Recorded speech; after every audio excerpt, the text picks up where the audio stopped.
understand mistakes. I do. My place is in the classroom. The world is counting on you. This might be very hard for you to understand. Are not good at things. You know who you are. You're gonna do great. I conquered 0G in 5 hours. Yeah! Object approaching. Oh my God.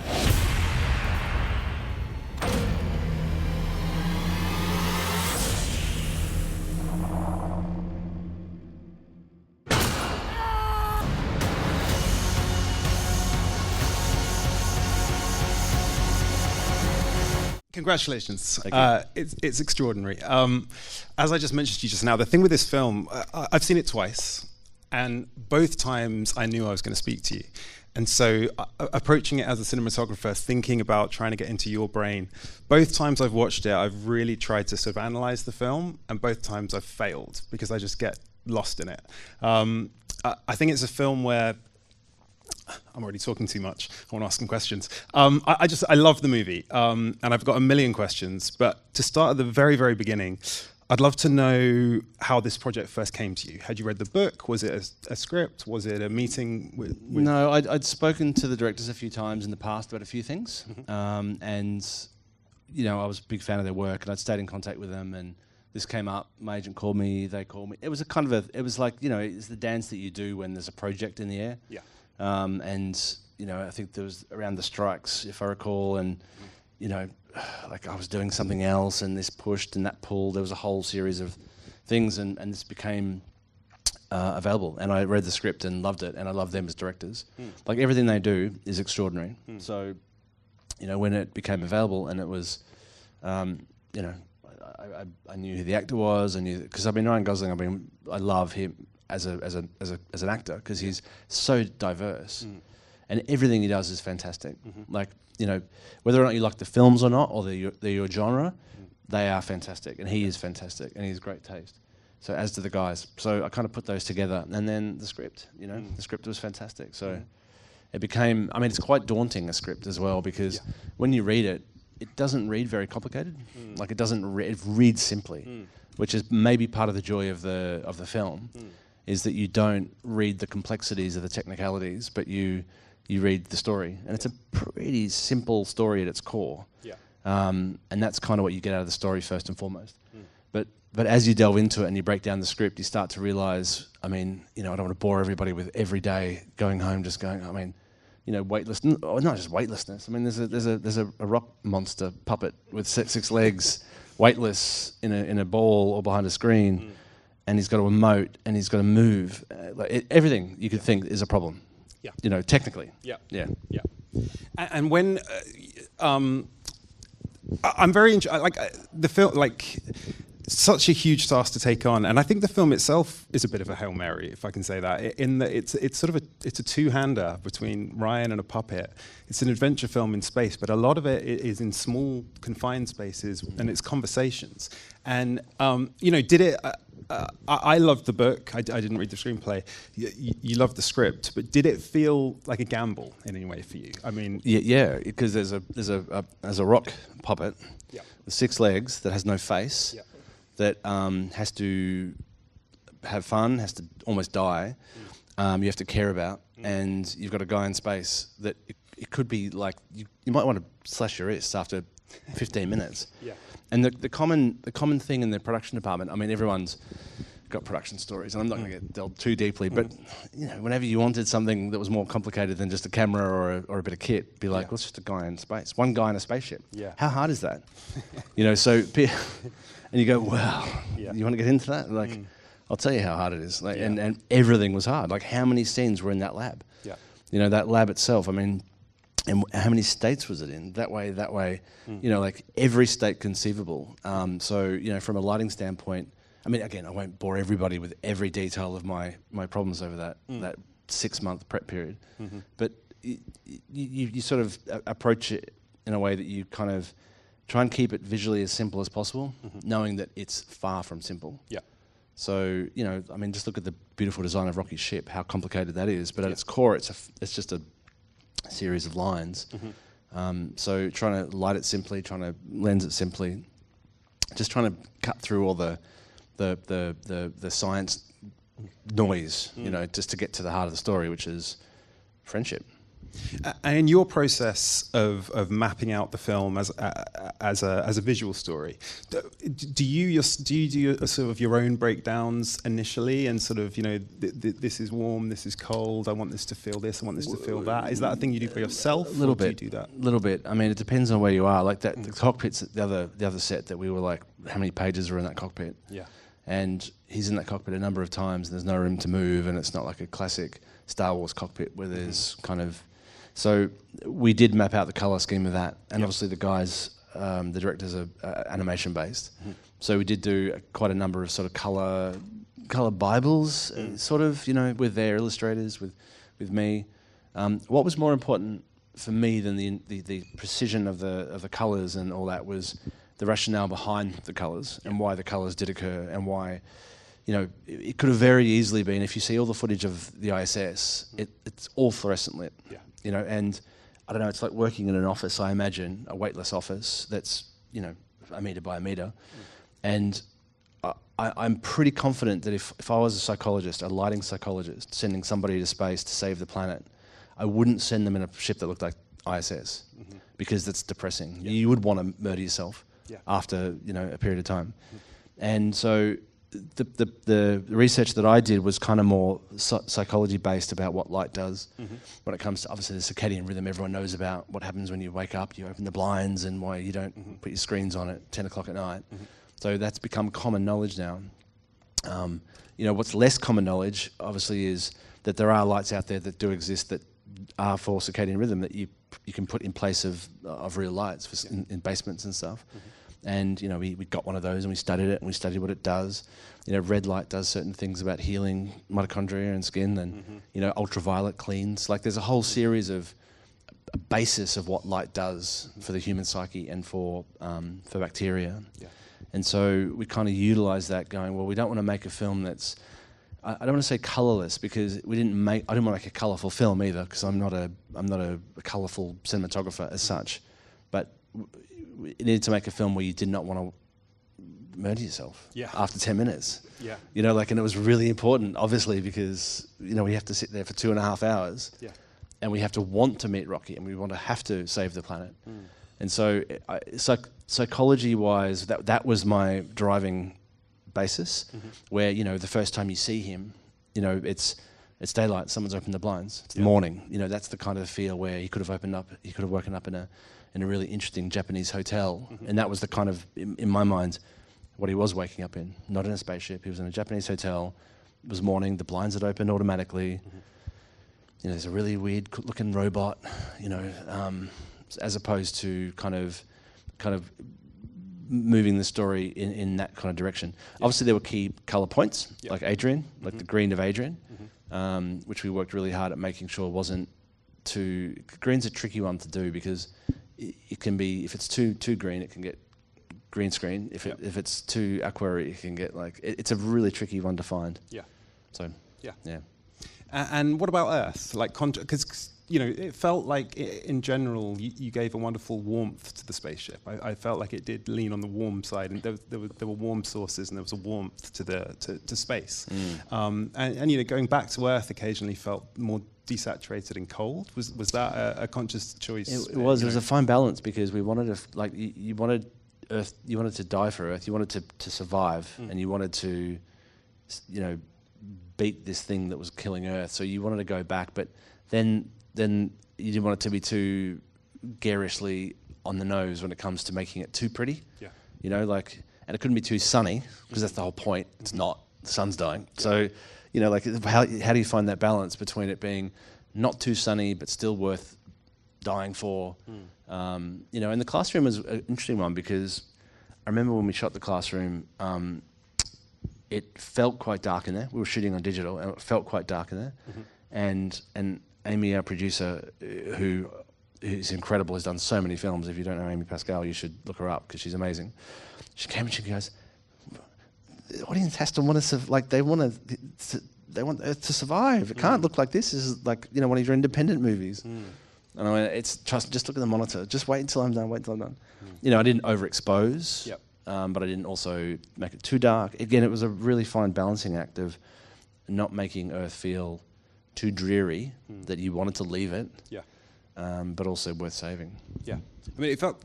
I was thinking. I found the karaoke scene particularly moving, and it's sort of. I think not obvious why it's moving, but maybe there is something about sort of human beings and humanity and relationships, and I think something about that performance in that room is like a reminder of what's worth living for. Well, that's the life. centerpiece of the Earth story, isn't it? I mean, that's funny because I think Ryan and Sandra have talked a lot about that. Her karaoke number wasn't planned. And so, you know, had it been planned, maybe I would have chosen a different location or suggested a different location, because it was hard to light. The ceilings were literally a foot above the actors' heads. You know, there were fluorescent strips that we couldn't pull out. They were bulkheads in a real ship. So it was not a place where you could light easily. And so that was kind of sprung on at the last minute. But the benefit of that was that I may have chosen, or I may have pushed to go to a different location or be in a different location in that ship that might have been a bit prettier and a bit less found, and a bit less. I know what I like about that is it doesn't feel contrived from a lighting standpoint. In fact, it feels, and part of the desire was that it felt a little bit discovered. And not precise. And there's some dodgy lighting in a inverted commas, which I kind of deliberately kind of moved them into some dodgy lighting to just have it a point of difference between, you know, where they are on the ship. Yeah, and I'm fascinated by that line. I think I read or heard you talk about something about you were always living on the edge of failure when it came to lighting with this film. I don't want to put words in your mouth, but it was something along those lines. Yeah, and I'm interested where that line is. Like, is that just a moment by moment You tell me. We'll take a poll actually and find out, because I don't know. There are definitely some things in there that I failed at, and I'm not going to tell anybody what they are, because when I first saw it, like every time I could see the failure points, but in seeing it with a little bit of distance, that those failure points are, you know, one man's failure is another one's success. It's that, and it depends on the day. Yeah, you know, and that's the thing too. Like, it's trying not to be too pretty, trying not to overlight, trying not to have too much of a presence of, you know, any of the technicals in it, because, you know, some of my crew here now, and I'll tell you, like, it is full of technicals. Yeah. Everything we did was a technical, as I just said before. Yeah. It was technical to heck. The most technical thing I've ever done. Yeah. But trying to deliberately make it so that it didn't look like that, and didn't look like it had that level of precision in every single shot. And occasionally fail, occasionally not have light in the dark side of his face, occasionally, you know, and this is where Ryan's also exceptionally good. There's that scene where he's kind of been told Rocky can donate some astrophage for him to get home. And we had chosen at the beginning of the scene, you know, we had blocked it, and my original lighting scenario that I planned, because I had planned out all the lighting scenarios, and I planned them all out in Unreal, actually, because we'd built the thing in 3D, and we'd planned it and we'd built it all in Unreal, and then to pre-light it. So I had a plan for that scene. I can't remember what it was, but it was not that. Right. And then Ryan and the guys blocked, and I sat there and we talked about how the lighting was mood-wise, and it wasn't appropriate. So I hadn't seen the scene rehearsed, and I was like, wow, I can't light like that. So we turned all the lights off. We turned on a few at the end, but it meant that when he had his conversation with Rocky sitting down, he was very noirish, very edgy. And I deliberately made a choice not to fill his dark side, even though he was bringing it, and it was really an emotional moment. Yeah. And thankfully, it was the type of thing where he kind of played a little bit into the light then and caught it when he needed to catch it. And so, you know, I mean, again, had he played it the other way, and had he wanted to play the other way, then I may have had to have figured something out, but he didn't. So, I mean, it was beautiful. I mean, his performance is absolutely incredible. Oh, it's amazing. And it felt to me, it felt there's some actor instinct there in finding that light, and the timing of that, and it's beautiful. Yeah, I think if you give an actor a light, they'll find it. Yeah. So they're good at that. And what about particularly at the beginning of the film, the transitions between space and Earth felt very well thought out, prepared, planned. Yeah, the rolling horizon. Obviously, there's the sort of Kaminsky shutter effect going between the two. I don't know if you want to talk about Waiting 20 that. years to use that. Yeah, in a movie. So how did that come around? How did that come to Well, life? that was a very late addition. So all the transitions were planned, Yep. and it was all scripted. Not all the transitions that we'd shot made the cut the way they were, because the script obviously the final cut changed a little bit. So there were a few transitions that didn't make it, but the few that looked like they were planned. Yeah. So they made it. I don't think there was what the guys did talk to me about when they were in the edit. Were like, all right, we're cutting from Earth to space and space to Earth, which I knew they were doing, 'cause obviously.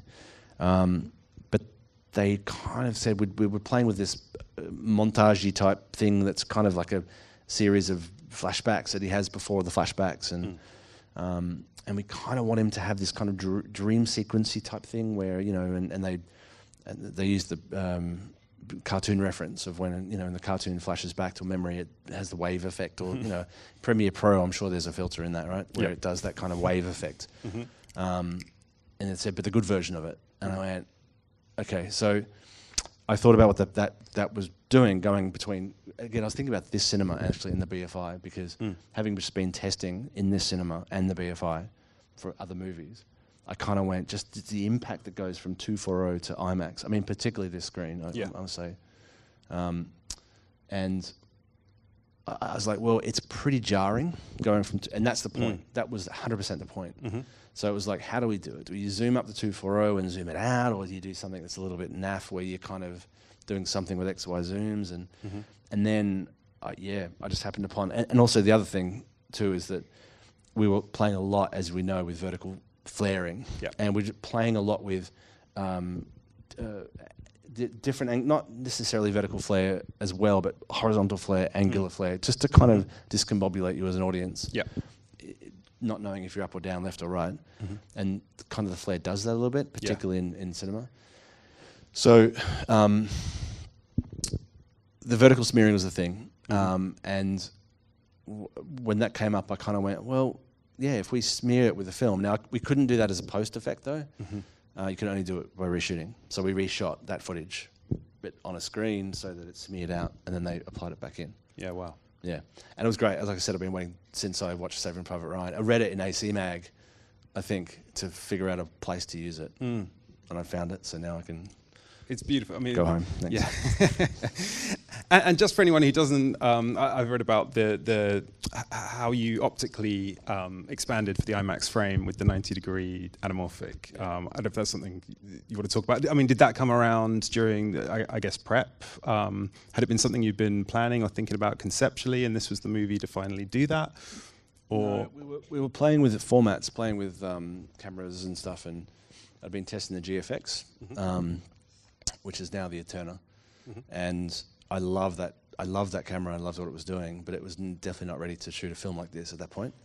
And I loved the large sensor, and I loved the Alexa 65, and Arri are so proactive here in the UK at building and devising stuff, and it was just a weird thing where we did not want to shoot 220, the 65 format.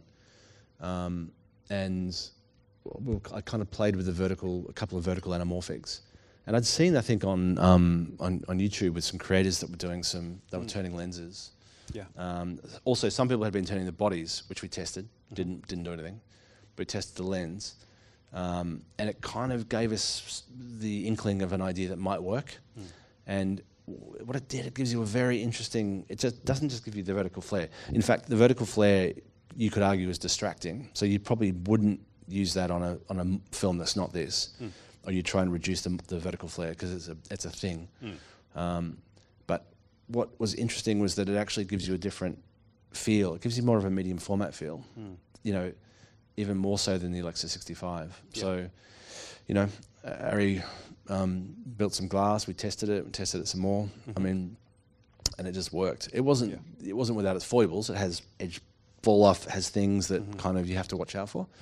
But in the short amount of time we had to kind of prep the movie, we figured it out. A bit like the Batman, where we came in with weeks to spare to kind of come up with some lenses, and they hit them out of the park, so they're good.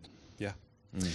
And there's obviously there's a lot of VFX work outside of the ship in particular, which felt incredibly tangible. There was a real, I noticed some of the operating was sort of purposefully imperfect. And how did that come around? Was that something, did you stay on through post? Did you come back as VFX shots were finalized? Well, one thing that really bothers me a bit is that we as cinematographers kind of get waved goodbye at the end of the shoot, and we get invited back for the grade. And it feels to me a little bit like in this day and age that that's kind of really short-sighted, where there's so much VFX done and there's so much lensing done in VFX and lighting, not just lensing but also lighting, that for anybody that's not us or a representative of us, doesn't necessarily have to be me egotistically, it could be someone who I brief or somebody who is in the same mindset. If they're not doing that, then it feels a little bit short-sighted. And I know why, because you or I, back when ILM and Star Wars were shooting miniatures, that wasn't our specialty. We were dealing with big lights and big cameras, and so I understand how it progressively gets that way. Yeah. By the way, not to say that people in post can't do that. I don't have the skills, because I've seen amazing. I mean, the lensing on Rogue One, just from my perspective, was fantastic.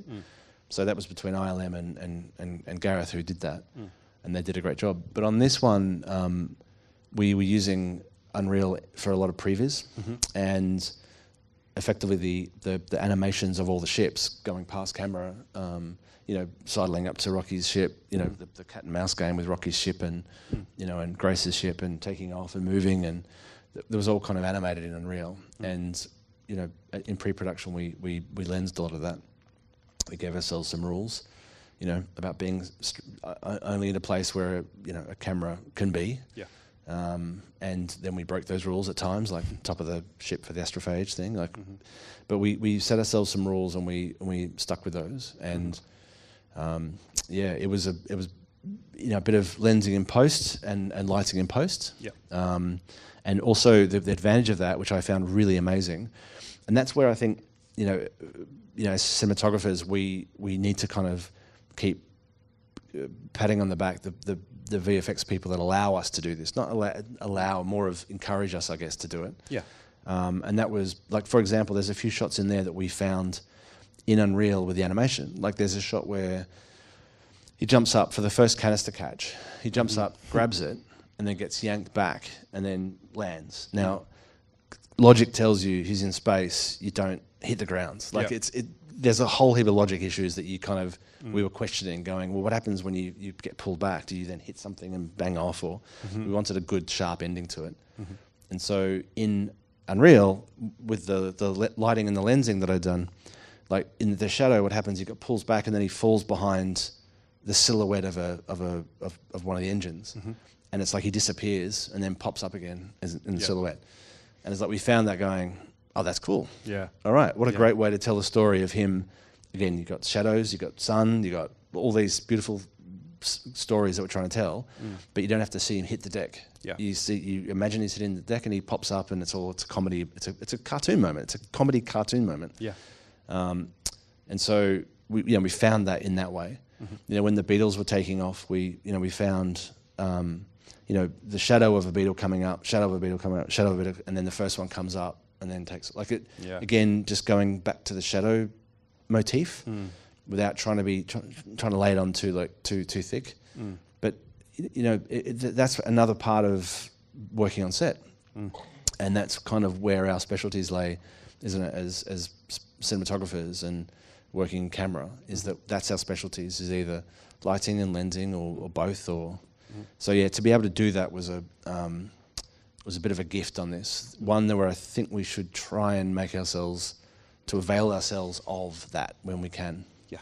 Yeah, 'Cause, I mean, yeah, it's the way it works for me at my level is usually it's the director texting me, WhatsApping me VFX shots saying something's wrong with this and I can't quite put my finger on it, and it's like whatever it is, and it's just something that whatever it is, optically, lighting, that had we been on set, this is the choice we probably would have made, and someone else wasn't privy to that conversation or whatever. This is why I sound a little bit like I should be sponsored by Epic and Unreal Engine, but this is why I bang that drum massively, because what it does is it allows us, it gives us control, and the word control, I've got to come up with a better word, because it maybe authorship. It gives us some authorship of the images. Yeah.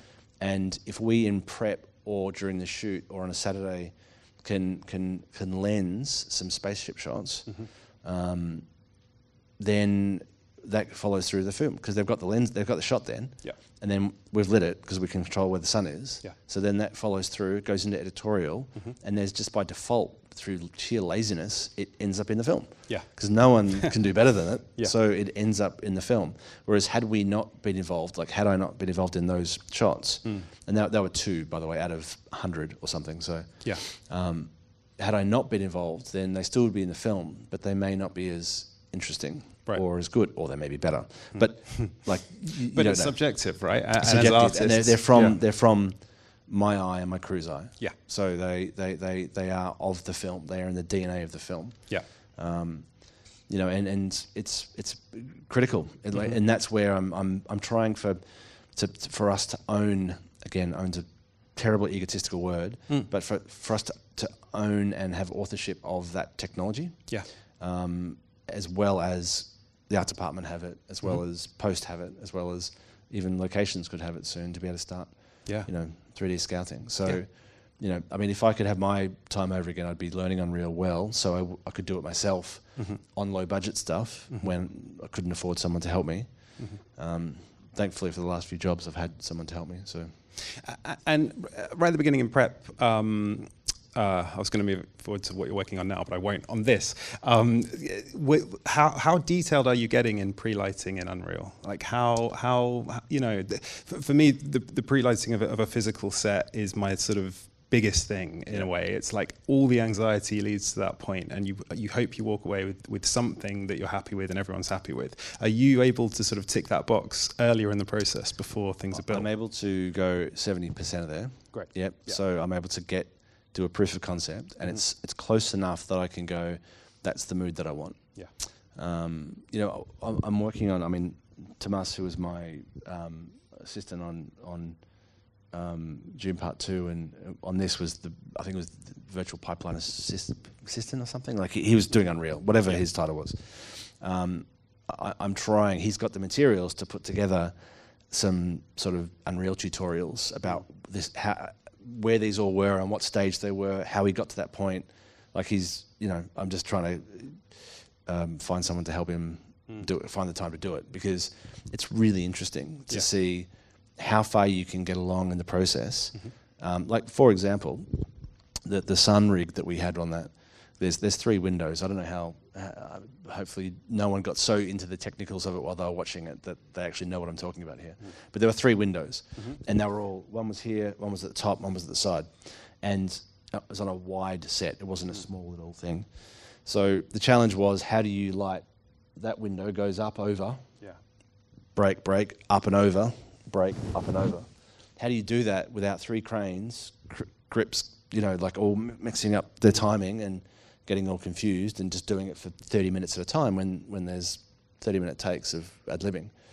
And so we built multiple rigs in Unreal to try and see, you know, is it like, was it park hands, blah, blah, blah, blah, blah, or was it, you know, we ended up with cream sauce. Ironically, there's cream sauce right there. A really fantastic cream sauce rig that we designed in Unreal, but it was our 7th design, where we made sure they were all angled at different angles, that they all matched when they went in the window. Anyway, if I can get this thing sorted out, everyone can actually see that at some point later in the year, we can actually see where we got to with it. And it's fun. I mean, it's fun because it whether or not you noticed it in the movie or not, you know, again, I hope you didn't notice it, because that takes the fun out of having done it. But it's the challenge was pretty pretty well overcome by using that technology. You know, and we did our own tests, we did lighting tests, but we did 2 instead of 7. Thereby saving tons of, you know, hours of people putting stuff up. Yeah. And that relationship, obviously, in prep, it's you, the director, and the production designer. We're talking about VFX being sort of more on the post end of things, but also in the prep. But I think the sort of the director, DP, editor relationship is another one that isn't actually talked about enough. How was that with the editor on this? Were you directly involved, or was it always through the directors? Yeah. No, I mean, Joel was there editing at the same time. I wasn't seeing edits as much. I was seeing, but there were a few things that he kind of presented as some problems or some issues. There was I can't recall, and I won't even pretend to remember what they were. But you know, he said there's a few scenes that we didn't quite get X, Y, and Z. Right. And because there's such a barrage of information, every scene and every sequence, you know, it was very easy for us to kind of miss something. And so there was, you know, like the names of the pilots or whatever they were during the space funeral, whatever they were. And so, you know, he would definitely come back like a good editor and go, hey, I don't feel like I understand what's going on here. Yeah. Can we relook at it and redo it or do some additional shooting? Yeah, great. It's an important relationship. Yeah. I feel like I've barely scratched the surface, but I'm going to send it over. Hands up, loads of hands. Am I picking? I saw you first.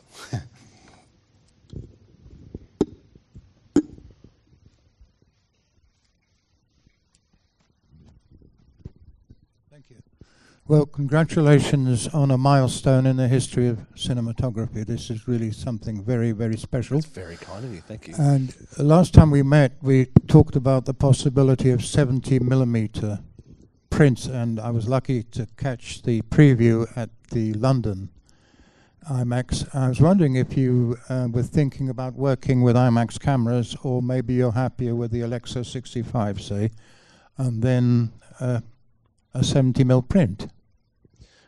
I mean, we all know IMAX cameras are fantastic, and the images from them are stunning. So, am I happy with?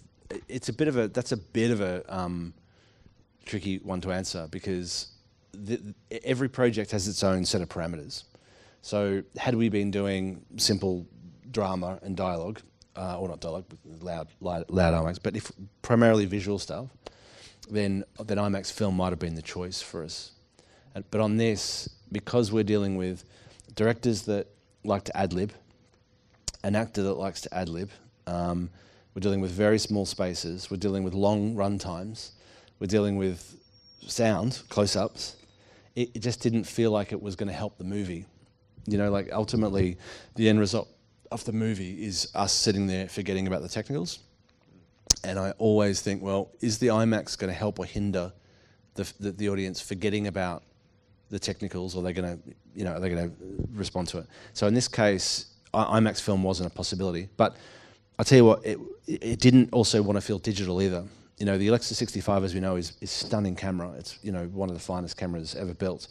But it doesn't. It has a digital look to it. It looks like what it looks like, which is beautiful. And so we wanted to find an analog intermediate, which is, again, with the background that I've had doing a film out, we were able to sort of go to 70mm and do the 70mm print. And, you know, we were sitting at the BFI, I was sitting with the BFI with the directors, seeing one of the test screenings that we did during the prep period. And I said, well, you know, on June 2, we did a 70mm print off that, and it was one of the finest things I've ever seen of my own work. And they went, all right, we'll do it on our one as well. And I went, okay. I want to say that to every director.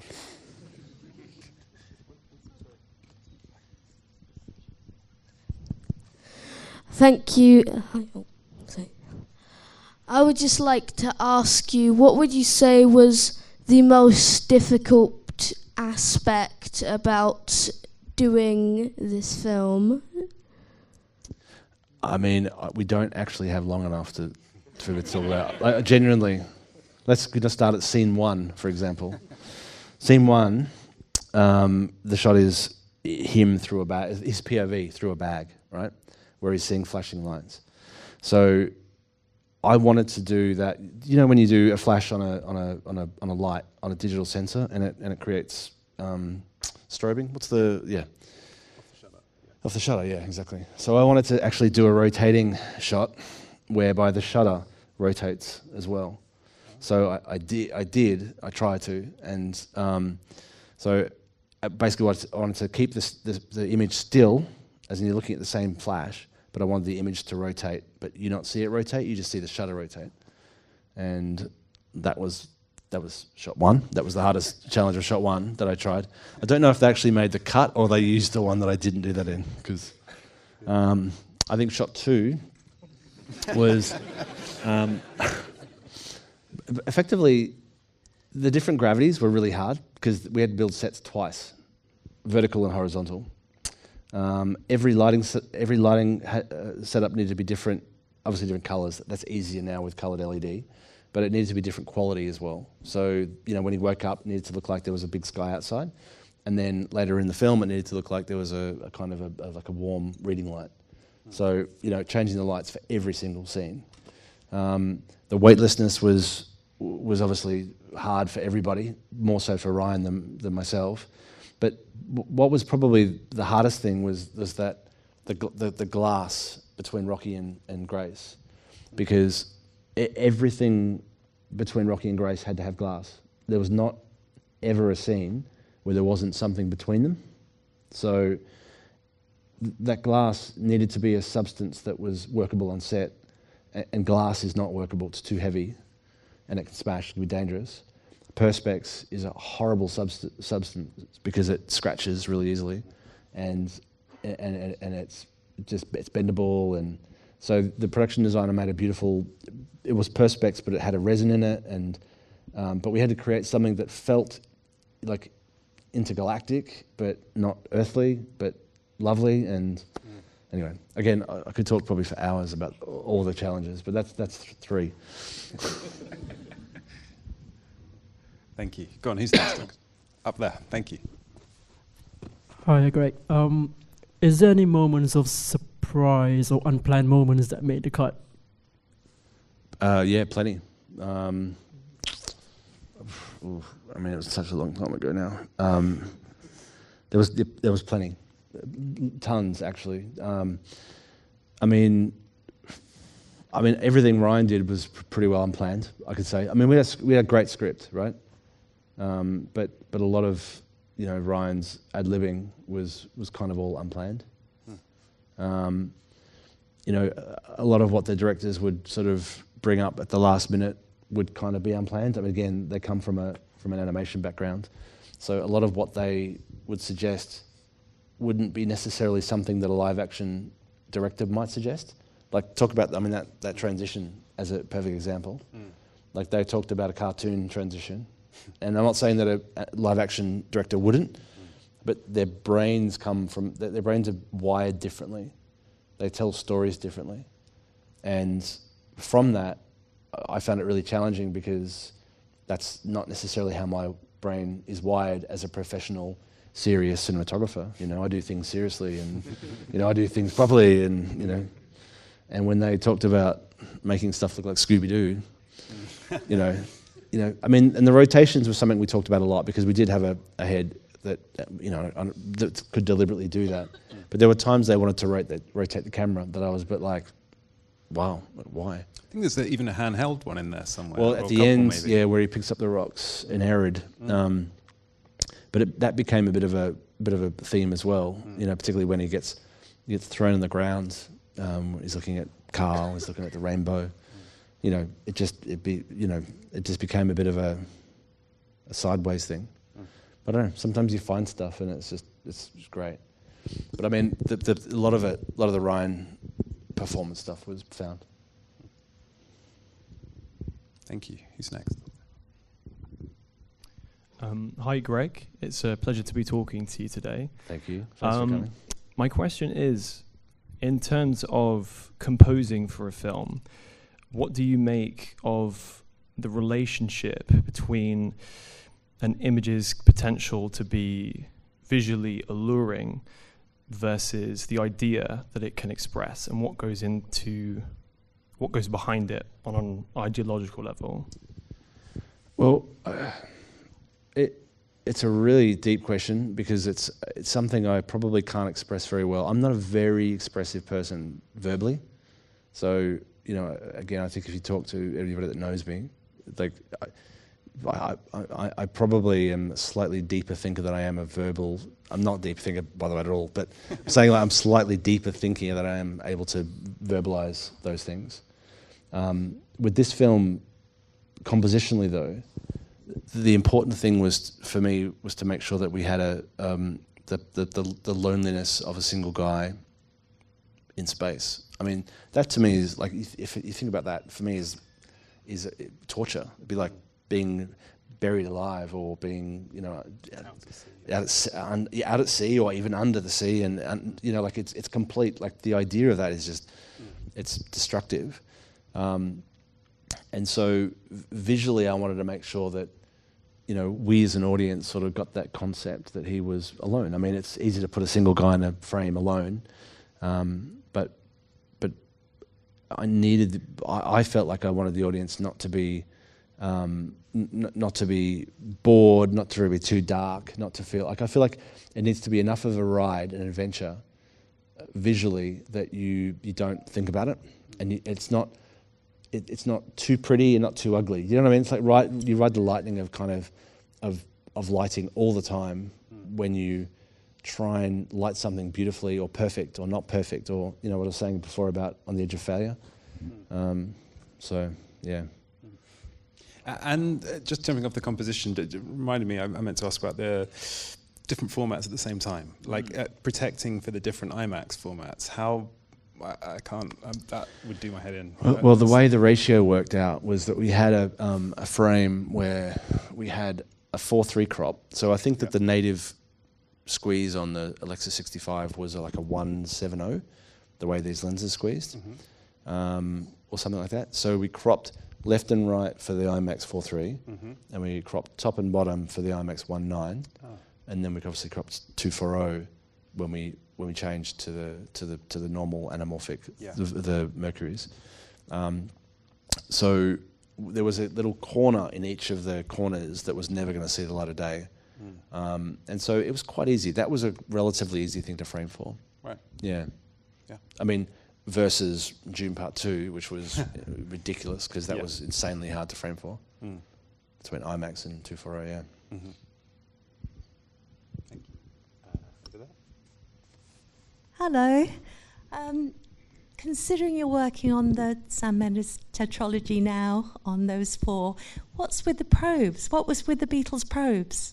How did they make it into this film? What's going on? I wish I had a say in that. I wish I could have said that, yeah, that was me.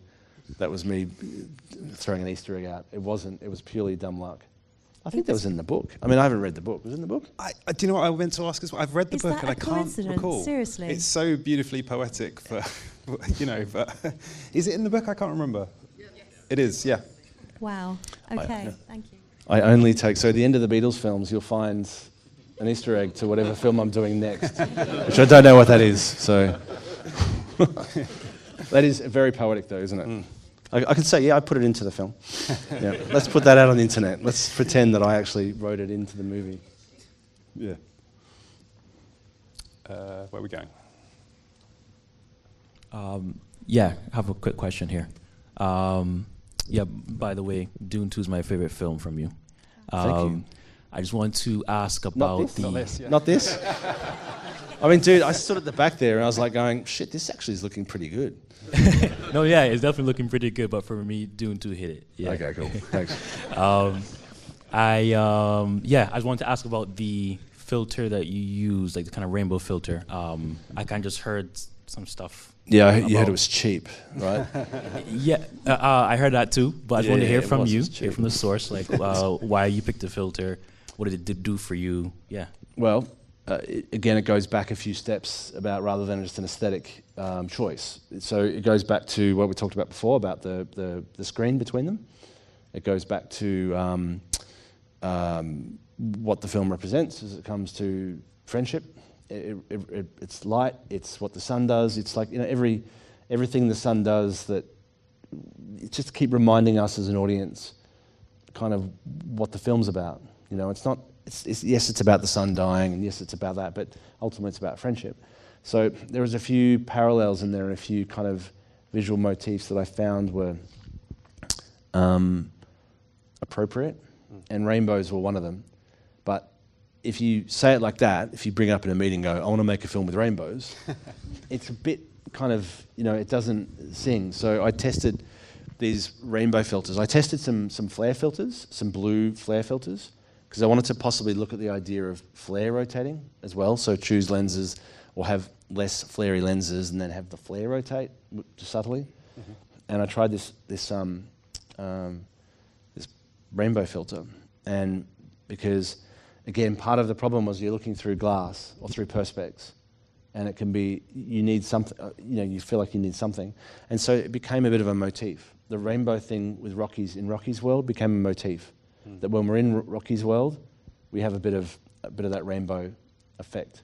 And I didn't want it to be too garish. But you notice too in the classroom scene at the beginning, behind him, there's some prismy rainbowy flare as well. Again, it's all supposed to be a bit subtle. Maybe it's not too subtle. Maybe it's not subtle enough. I saw that behind him this time. Oh, it's not subtle enough then. No, I thought it was beautiful. I didn't notice it at all. But I did wonder if that had you shot that later on and you'd established that motif. Yes, we had. Let's put a little. Yes, we'd tried to. Yes, we'd bought the filter, and it was cheap, a filter, and we had bought it off Amazon, ironically, and yeah. It's a bit embarrassing sitting up here talking about a $10 filter because, like, yeah. It works. Yeah, I mean, I love it. I mean, what I saw for the first time in here, again, I reminded myself actually about, was when he was walking through Rocky's ship with the light, which is ironically my favorite was the digital Sputnik, which is now no longer in business. But we went hard on the filter on that, and that's just like a. But what it led into, I mean, that rainbow, for example, that he sees when he gets pulled out by thrown down the ground. I mean, we didn't plan that, and that wasn't a VFX. Oh, wow. That really occurred. So he gets, which is weird, isn't it? Because it directly cut with him in the ship with the rainbow on his face. So, I think we actually shot him hitting the ground, the rainbow, and I think came back to the studio and shot the rainbow on his face. So I think that was actually deliberate. It wasn't just, but it all kind of led into each other. All those ideas, the big picture ideas, they just kind of kept leading into themselves. In an interview, you mentioned talking to Ryan about the look of the film, and you showed him a music video by Bjork called All Is Full of Love. Yeah. And I was wondering how you find those specific references and if you have a process for finding influences like that. I mean, that music video was instrumental early on in my learning of cinematography. Like, back when I was studying cinematography, self-teaching, I'd watch every Michel Gondry thing, every Spike Jonze thing, every Chris Cunningham music video. And that music video, I still can't, to this day, can't work out how they did that. It's so beautiful. Like, it is I know how they did it. They did some incredible production design and beautiful lighting. And it was just really pure. And I was trying to figure out what the look of the movie was and the texture of it. I was trying to figure out how to make a film that the directors wanted to shoot digitally because that's their style. That's the way they want to do it. The actor wants to shoot digitally. I've got fantastic lenses, yes. I've got fantastic camera, yes. But it still felt a little bit modern. The look felt a bit modern. And not that we were making a period film, because we weren't, but all the films that I responded to were all films shot in the 70s and the 80s. And so did directors. I managed to get them to buy into the fact that we're going to make Alien. But with Rocky, obviously, with warmth. We never told Amazon that, because I think if Amazon knew that we were making Alien, they might have replaced me. But that was ultimately the look we were after. It was that kind of that low tech but really interesting kind of sci-fi tech. So I don't know how I happened upon it that day, but I did. So I don't know how I remember that, and it happened to be the day that he stepped in, because I was trying to, you always have mood boards and you always have like things if you're presenting to the producers, like what you're doing. or the studio head when they come, you go, well, it's going to look like this, and you try and you've got all these images that you can point to, and with Ryan, I kind of went, there you go, that's how it looks. So yeah, and he didn't take it literally. He didn't think he was going to start kissing himself. One last question, I believe. Thank you. Oh, hi, sorry. Hi, a quick question about lensing, because obviously in Batman we know that you use the Helios for a few shots, which is sort of the $60 lens that's quite popular nowadays, but I was told that you used the Viltrox on this movie as well, which would be considered sort of a cheaper anamorphic in today's market. We used the Viltrox Luna 42 to 420 zoom. I was just curious what the thought process behind these sort of cheaper lenses that you sort of throw into the film amongst your sets. I mean, I mean, I don't know what the anamorphic basis was for the ARRI lenses, so I can't talk to that. But what I do know, I can talk about other lenses that I am using lenses now that aren't.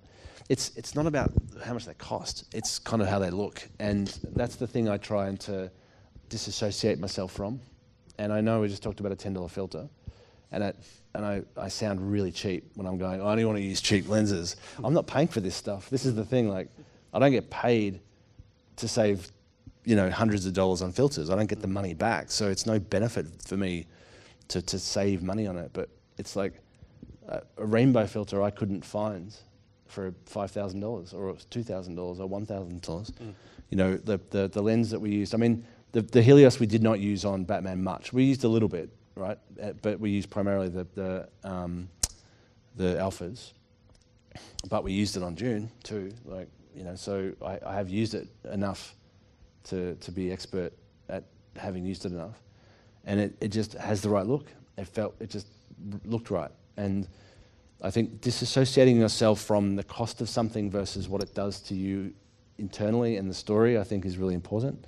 And I know it's hard to do that because I've been there where I've owned a set of cooks and I've bought a set of cooks for hundreds of thousands of dollars, and and they were good for what they were then, and they still could be. By the way, it doesn't mean they're not.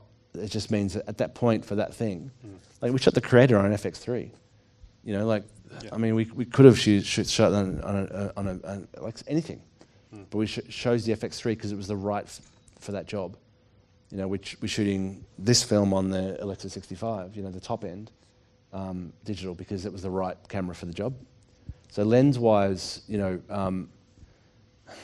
like it's whatever kind of works. And I just try and, we are very fortunate right now, I must say, as filmmakers, to have the opportunity to have access to such cost competitive glass and cameras that are still really good. So, looking for those aberrations? Like, are you looking for something that's just a little more messy, a little bit more? Often, yeah. Okay. Often, yeah. I guess it's very hard if you're a lens, and I can't, I'm not a lens manufacturer, but I guess it's hard to sell a lens for a lot of money that is technically not up to standard, quote unquote.